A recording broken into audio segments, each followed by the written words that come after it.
तर नमस्कार, मी गीता. गीता फॅशन या चॅनलमध्ये आपलं सर्वांचं खूप खूप स्वागत आहे. तर आज आपण बघणार आहोत टीपनेक गळ्यासाठी शोल्डर कशी घ्यायची, कशी ॲडजस्टमेंट करायची हे मी सविस्तर तुम्हाला या व्हिडिओमध्ये सांगणार आहे, दाखवणार आहे.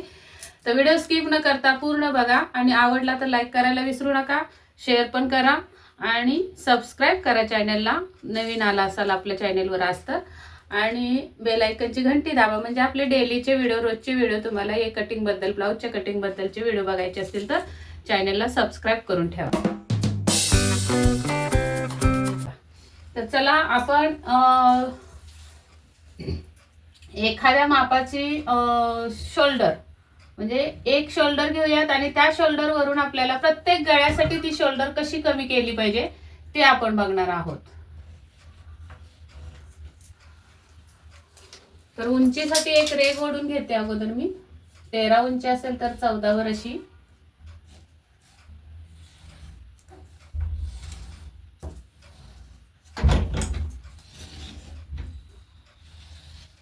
इथं आपली शोल्डर असणार आहे. एक शोल्डर घेऊया आपण मीडियम साईज 14. हे अंगावरचं माप असणार आहे 14 साईजचं.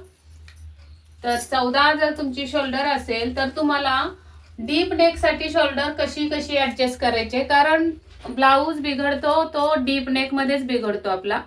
त्यामुळे आपल्याला डीप नेक वरच या शोल्डरची ऍडजस्टमेंट करायचे. बोटनेक आणि कॉलर नेक, बंद नेक साठी शोल्डर आपण कशी घेतो, काय घेतो याचे फॉर्म्युले वेगळे आहेत. डीप नेक साठी फॉर्म्युले वेगळे आहेत. तर डीप नेक हा 5 इंचापासून सुरू होतो. 5 ते 12 पकडूयात आपण. 12च्या खाली 13 जरी पाहिजे असेल तरी तुम्ही 13ची पुढे ऍडजस्ट करू शकता. आता 5 इंचाचा गळा इथून चालू होतोय, नंतर 6, 7, 8, 9, 10, 11 आणि 12 हे गळे आपले 5 ते 12 गळे. त्यासाठी आता शोल्डरचे निम्मे 7 येतात. पूर्ण शोल्डर 14 आहे तर त्याचे निम्मे येतात 7. तर इथं आलं. आता आपल्याला या 7 मधून जर तुमचा 5 इंचाचा गळा कटिंग करायचा आहे बॅक साईडचा, तर तुम्ही कसं कराल? तर याच्यातून तुम्हाला 7 मधून फक्त पाऊण इंच कमी करायचंय, म्हणजे 0.75 कमी करायचे. 5 इंच गळ्यासाठी आपण 0.75 कट करून घेतले. तर इथं जेवढी आपली ही शोल्डर आली,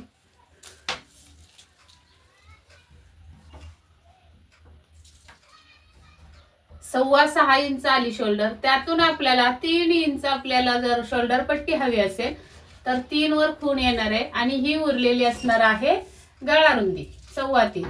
मग इथे सुद्धा 3.25 वर खूण करायची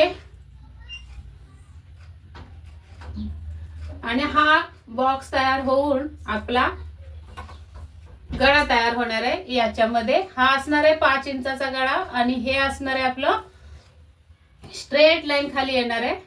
आणि इथं जे काय तुमचं माप असेल अपर चेस्टचं आणि शिलाई मार्जिन, असं हे मुंड्याची लाईन येणार आहे. आता 6 इंच गळ्यासाठी आपल्याला याच्यातून अजून पाव इंच कमी करायचे, म्हणजे 1 इंच. टोटल 1 इंच कमी झाले. इथून इथं 1 इंच कमी झाले तर इकडं सुद्धा पाव इंच आत येणार आहे गळा रुंदी, कारण आपल्याला 3 इंचाची शोल्डर पट्टी तयार ठेवायची.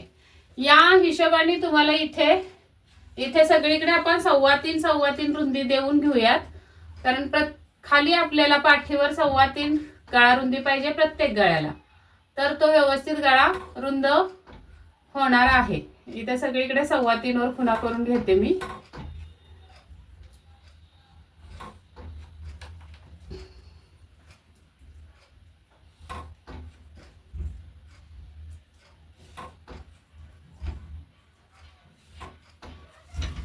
आणि आता इथे आपल्याला होणार आहे बॉक्स 6 वरचा असा तिरकस. आता 7 इंच गळ्यासाठी अजून पाव इंच कमी करायची, तर इकडे अजून पाव इंच आतमध्ये येणार आहे आणि मग हा बॉक्स असा तिरकस होणार आहे. प्रत्येक गळ्याला आपल्याला तास पाव इंच. आता टोटल 7 इंच गळ्यासाठी किती झाले? 5 इंच गळ्यासाठी 7 मधून आपण काय केलं? 5 इंच गळ्यासाठी 7 मधून 0.75 वजा केले आणि जे 6.25 हे शोल्डर आली. आता 6च्या गळ्यासाठी 7 मधून आपण 1 इंच वजा केले तर 6 इंच ही शोल्डर आली 6 इंच गळ्यासाठी. आता 7 इंच गळ्यासाठी आपल्याला 7 मधून 1.25 वजा करायचे. किती? 1.25. तर उरले किती आपले 5.75. ही आपली शोल्डर आली. नंतर 8 इंच गळ्यासाठी आपल्याला 7 इंचामधून 1.5 इंच वजा करायचे. म्हणजे आपले किती येणार आहे? 5.5 येणार आहे. 9 इंचासाठी आपल्याला 7 इंचामधून 1.75 वजा करायचे. म्हणजे इथं येणार आहे काय करायचं आता 7 मधून 2 इंच वजा करून 5 इंच. आणि 11 इंच गळा जेव्हा तुमचा असेल तेव्हा तुम्हाला 7 मधून 2.25 वजा करायचे आहेत. तर तुमची शोल्डर मिळणार आहे तुम्हाला परफेक्ट 4.75. तर इथं 4.75. तिथून पाठीमागे 3 इंचाची जर शोल्डर पाहिजे असेल तर तुम्ही 2.25 ची पाहिजे असेल तर 3 इंचावर खूण करून मग उरलेला गळा रुंदी असणार आहे. आणि जर तुम्हाला इथे 1.5 इंचाची शोल्डर पट्टी तयार पाहिजे असेल तर 1.5 मध्ये तुम्हाला 1.25 इंच शिलाई मार्जिंग टाकून 2.25 इंचावर ही खूण करायचे. आणि मग पुढे तुमची 4.25 मधून 4.25 मधून 2.25 गेले तर उरले किती तेवढ्यामध्ये तुमची गळा रुंदी असणार आहे. या पद्धतीने शोल्डर ऍडजस्टमेंट करायची आहे. आता मी 12 इंचाच्या गळ्यासाठी सांगणार नाही. 12 इंच गळ्यासाठी तुम्हाला 7 मधून तुम्हाला किती कमी केले पाहिजेत हे उत्तर मला तुम्ही कमेंट मध्ये द्यायचंय. आणि तुमची शोल्डर 14 इंच शोल्डर मधून तुम्हाला 12 इंच गळ्यासाठी तुम्ही तयार शोल्डर किती घेणार हे मला कमेंट मध्ये नक्की उत्तर द्या. आणि याच पद्धतीने तुमची ही अशी जसा जसा तुमचा गळा खोल होत जाणार तशी तशी तुमची ही शोल्डर अशी आत येत जाणार आहे. आणि गळा रुंदी सुद्धा तुमची 1.5 इंचाने अशी आत येत जाणार आहे. वरती गळा रुंदी शोल्डर वर कमी असणार आहे. पाठीवर मात्र तुम्हाला 3.25 किंवा 3.5च गळा रुंदी ठेवायचे प्रत्येक ब्लाउज साठी. तरच तुमचा हा पाठ भरून असा छान असा गळा बसतो. आता तुम्ही म्हणाल की काय काय ताईंचे प्रश्न येतील की एवढीशी गळा रुंदी इथं असल्यावर मग इथं कसं पसरणार. तर हे बघा हे किती ओपन आहे. आपल्याला हा भाग आहे तो किती ओपन मिळतो. जसा जसा तुमचा इथे टक्स टाकाल तुम्ही 1 इंचाची आपली ही टक्स बंद करू तेव्हा ही मिटवल्यानंतर हा भाग खाली येतो. इथून हा भाग खाली येऊन ही शोल्डर इथे येऊन बसणार आहे अशी. मग हा स्पेस बघा किती मिळतो आपल्याला. असा बरोबर गळा रुंदीला स्पेस मिळतो खांद्यावर.